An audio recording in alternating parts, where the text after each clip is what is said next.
je suis le directeur administratif financier et directeur des ressources humaines de la société DataWest. Donc, pour vous faire une petite présentation rapide, donc DataWest, c'est une entreprise de services du numérique basée à Saint-Lô. Une entreprise qui a été créée donc, en 2007, il y a 18 ans, par Monsieur Parfait, donc notre PDG actuel. C'est une entreprise donc, qui produit donc, des services liés à l'informatique et au métier de l'informatique uniquement en B2B, donc uniquement pour des professionnels, pour d'autres entreprises. Donc, depuis 18 ans, on a pu développer notre activité autour de 4 métiers.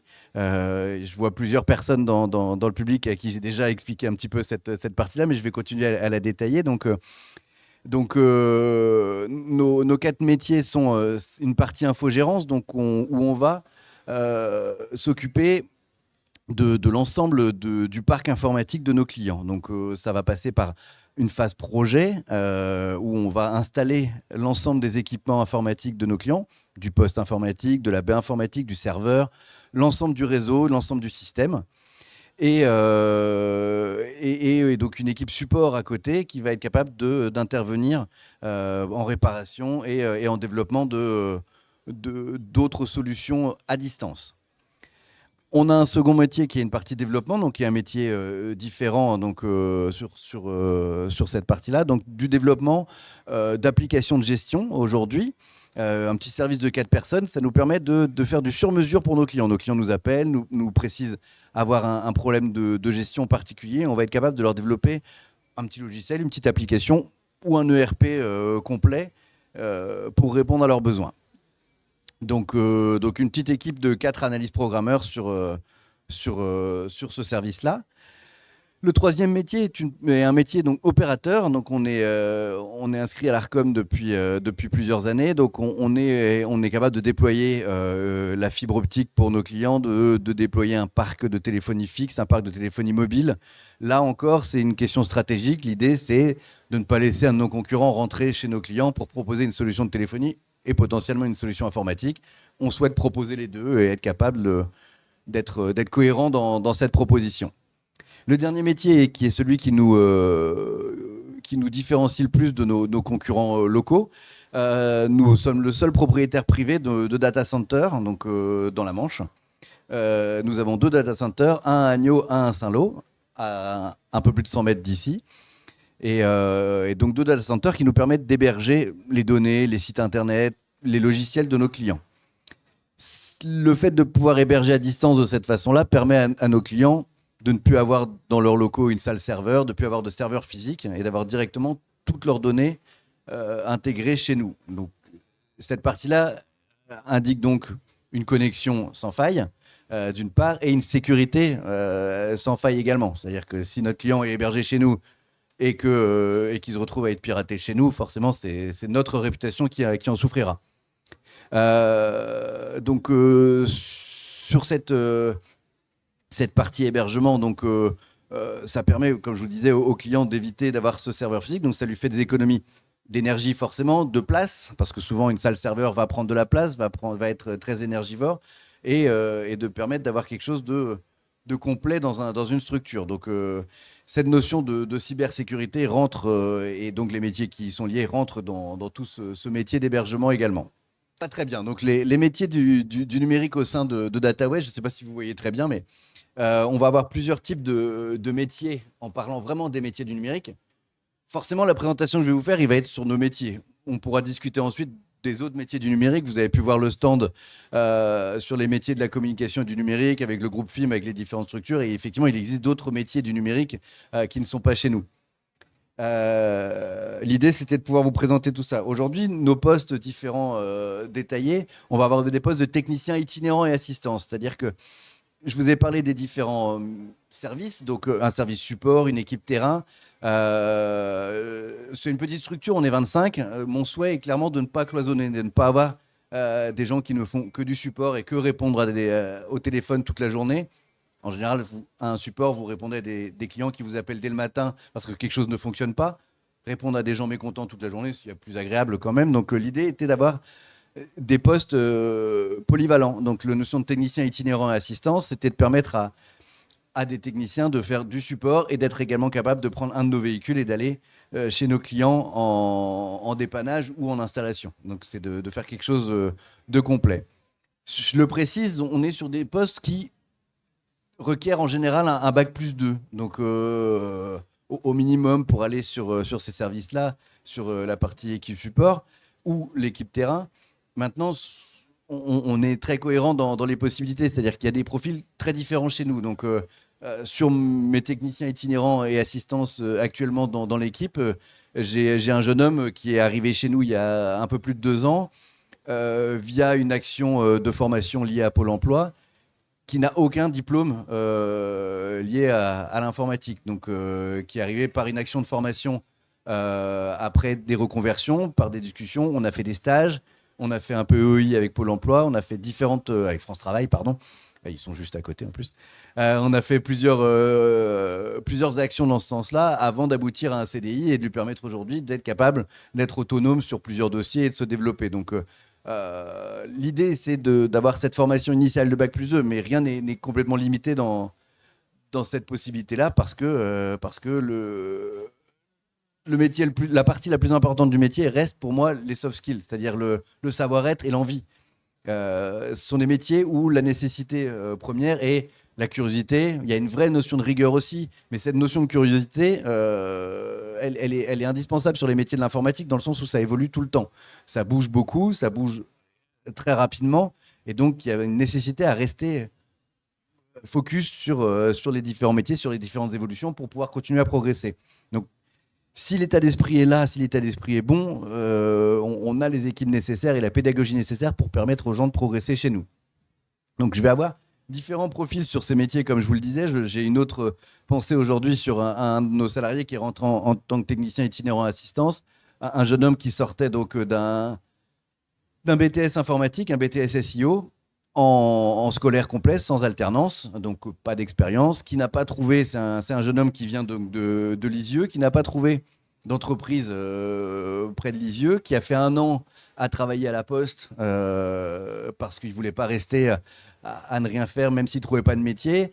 Il a postulé à une de nos annonces, on s'est rencontrés, il y a eu un vrai feeling dans ce sens-là. Il est rentré chez nous, aujourd'hui il est coordinateur de tout notre service support, il a 25 ans. Et seulement ce bac plus 2, seulement entre guillemets bien sûr, mais voilà, il y a des perspectives, il y a une notion de feeling et d'opportunité. Donc on est une entreprise qui progresse, une entreprise qui a des ambitions et forcément des possibilités d'amener avec nous et de faire grandir. C'est aussi cet intérêt, c'est-à-dire que j'ai positionné les postes de cette façon-là, avec cette notion, parce qu'il y a cette vraie notion, entre guillemets, de hiérarchie entre les différents postes. Maintenant, rien n'empêche, et je vous l'ai dit tout à l'heure, je ne supporte pas les cloisons, rien n'empêche d'être technicien et de devenir administrateur système et d'évoluer encore vers différents postes. Il ne faut surtout pas se bloquer. Donc les postes d'administrateur système et réseau, où on va être sur des profils de bac plus 3-4, là liés à notre équipe terrain ou à l'équipe liée à notre data center. Donc notre data center, c'est une spécificité encore une fois. Cette notion d'hébergement, c'est des métiers encore à part, avec une notion de cybersécurité importante, de fonctionnement important, et où voilà, on va avoir des administrateurs système et réseau pour commencer. Les postes d'analyse programmeur qui vont être là dédiés au service développement. Donc aujourd'hui, on développe principalement sur du PC Soft, sur du WinDev, WebDev, donc qui est un des outils qui est loin d'être l'outil principal utilisé aujourd'hui dans le monde, mais on est ouvert à différents outils, à du Laravel, à différentes possibilités d'outils de développement, et pour pouvoir justement continuer à progresser, à faire progresser l'équipe. Donc aujourd'hui, on a cette équipe qui est amenée à évoluer parce qu'on a racheté en début d'année un petit éditeur de logiciels basé à Caen.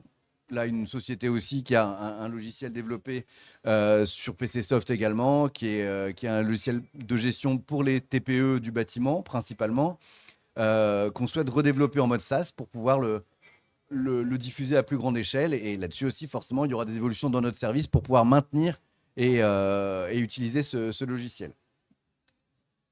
La notion d'ingénieur système, là, c'est vraiment lié au data center. Donc c'est une notion d'architecte réseau, d'ingénieur système pour continuer à maximiser l'utilisation de ce data center. Donc forcément, on a des clients qui vont utiliser. Il y a toute une notion de pourcentage de nos téraoctets de disponibles pour tel client. Mais voilà, tous n'utilisent pas les mêmes choses en même temps. Donc tout ça, c'est des tiroirs, c'est des choses qu'il faut bien maîtriser sur cette partie ingénieur système. Et on a des gens sur cette partie système qui ont un rôle très important sur la gestion du data center et des data centers. On est en phase actuellement de changement de notre infrastructure. C'est régulier, hein, l'infrastructure avait 5 ans. Au bout de 5 ans, on est obligé de changer l'ensemble de notre matériel pour partir sur du matériel qui va être toujours pris en charge par la garantie et toujours là, dans une question de sécurité. On ne peut pas se permettre d'avoir des outils qui pourraient subir une attaque sur ce type de système. En tout cas, on perdrait toute crédibilité vis-à-vis de nos clients. Le poste de directeur technique, donc, il serait content que je mette son poste sur cette partie-là, parce qu'il n'y en a qu'un chez nous sur une équipe comme la nôtre. Donc mais voilà, c'est des postes qui peuvent évoluer. L'idée, c'est ça. Un directeur technique, aujourd'hui, c'est vraiment cette notion de bac plus 5. Le nôtre a un bac plus 2. Bon, un bac plus 2 plus 30 ans d'expérience, mais ce qui équivaut forcément à cette notion de bac plus 5. Mais si on devait acter ça dans ce sens-là, voilà, c'est différent. Et forcément, dans nos postes, tous les métiers, toutes les fonctions support, ça va passer par les ressources humaines et la partie finance que je représente, le marketing et la partie qualité sur les process, parce que c'est quelque chose de très important au quotidien, l'administration des ventes, le commerce aussi dans sa globalité, parce que s'ils ne vendent pas, on n'aura pas grand-chose à maintenir sur le reste. Et donc, toutes ces fonctions-là sont liées à tous ces éléments.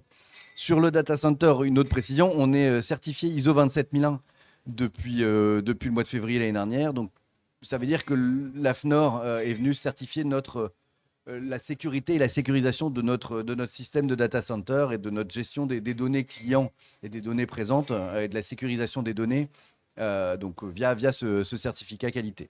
Donc, ça fait partie de nos spécificités également. On voit vraiment rien. Enfin, je ne sais pas vous si vous voyez quelque chose. Moi, c'est pas propre.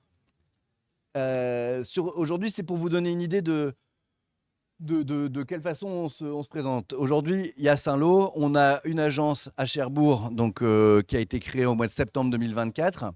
Aujourd'hui, Cherbourg, il y a un technicien. J'ai un chargé d'affaires qui fait entre Saint-Lô et Cherbourg de façon régulière pour développer commercialement la zone cherbourgeoise. Et aujourd'hui, j'ai un technicien qui habite à Cherbourg et qui est basé sur Cherbourg principalement et qui vient une journée par semaine avec nous sur Saint-Lô pour garder du lien et se rappeler de lui.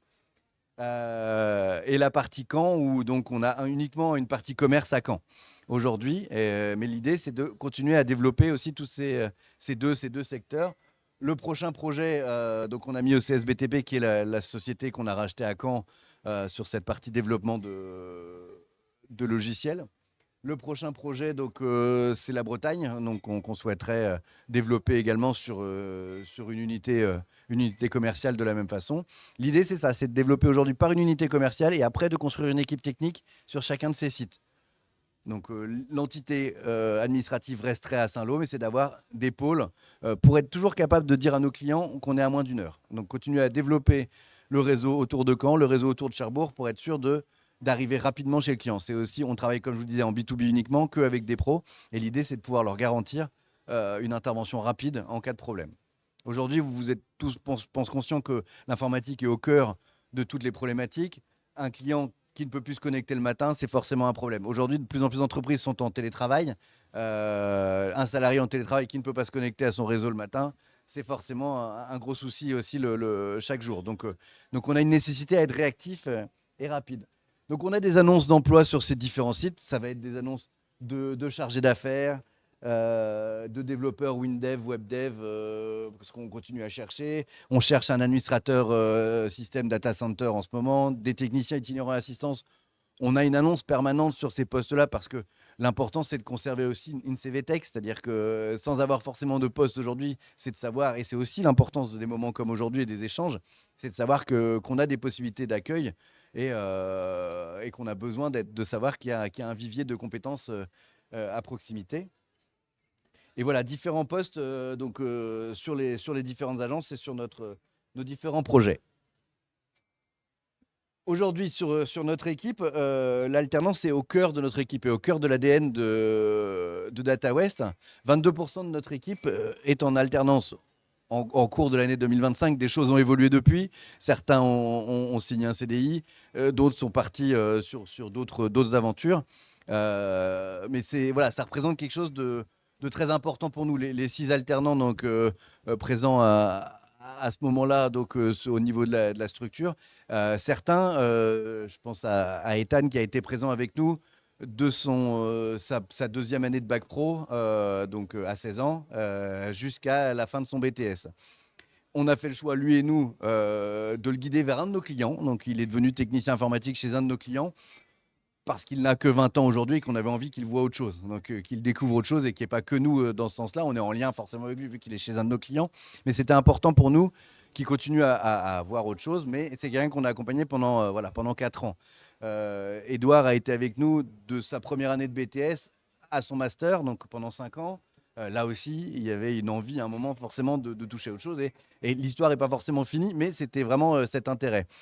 Fabien, lui, vient de finir est arrivé au moment de sur la 3e année sur sa licence pro, avec nous en alternance. Il a suivi avec un master au CESI à Caen et il vient d'être embauché en CDI au 1er novembre. Donc on a aussi voilà, de nombreuses histoires comme ça et c'est comme ça qu'on continue à construire notre équipe dans ce sens-là. On précise également les différents organismes de formation avec lesquels on a travaillé, donc qui sont principalement du local, donc le groupe FIM, le GC, les écoles informatiques qu'il peut y avoir à Caen. On en a eu d'autres un peu plus loin, je pense à l'ENI à Rennes, mais voilà, notre idée, il est aussi dans notre engagement local, c'est de continuer à former des jeunes pour leur permettre de s'impliquer, de s'implanter ici et d'avoir cette envie de rester dans la Manche pour travailler. Dans la Manche ou forcément maintenant dans le Calvados sur l'agence de Caen, ça nous donne une perspective différente sur cet élément-là. Cette dernière diapo, c'est vraiment pour aussi le lien avec tout ce qui est lié à Destination Métier, et c'était en 2024. On était présent déjà sur le salon qui avait eu lieu au Hara. On a été présent à 40 ans les Marais sur un organisme. On est allé à Cherbourg sur le même type de salon, sur un même forum des métiers, parce que déjà, on est concerné par les différents lieux et parce que c'était important pour nous d'être présents, parce que ce lien qu'on a pu faire et que j'ai pu avoir avec les différentes personnes, et y compris avec les collégiens, est très important. Il y a une notion de mixité aussi dans toute cette recherche. Aujourd'hui, on est une entreprise majoritairement masculine. Les formations informatiques sont majoritairement masculines. Et donc, du coup, de rencontrer des collégiens et des jeunes ici, c'est aussi cet intérêt, c'est d'encourager chacune, pour le coup, à aller vers ces formations-là, à aller vers cette possibilité-là. J'ai rencontré ce matin une jeune fille de 3e qui fait du codage sur Python à 14 ans, toute seule. Oui, elle m'intéresse pour un stage de 3e. Ça m'intéresse de pouvoir lui permettre d'y aller parce que je ne suis pas sûr que tout le monde va l'encourager dans ce sens-là. Donc, c'est des choses qui sont importantes pour nous aussi vers ces métiers-là. Donc cette mixité, elle est importante et cette continuité de la formation et de continuer à développer des formations pour nous, pour l'entreprise et pour le bassin Saint-Lois comme la Manche, c'est important pour nous. Voilà pour le tour que je pouvais vous faire par rapport au métier du numérique qui nous concerne, qui concerne NatAOS. Il existe plein d'autres métiers du numérique. Il y a aussi le groupe FIM par là-bas par rapport à plus sur cette notion de web design, sur des choses qui vont concerner la création de sites internet, différentes choses voilà, que nous, on ne fait pas. On travaille sur tout ça, on héberge ces sites-là, mais ce n'est pas notre métier premier. Mais il y a des possibilités dans toutes ces solutions-là. Donc, merci beaucoup en tout cas, j'espère que c'était intéressant. Et le stand est juste quelques allées plus loin, n'hésitez pas. Je serai à votre écoute. Merci beaucoup.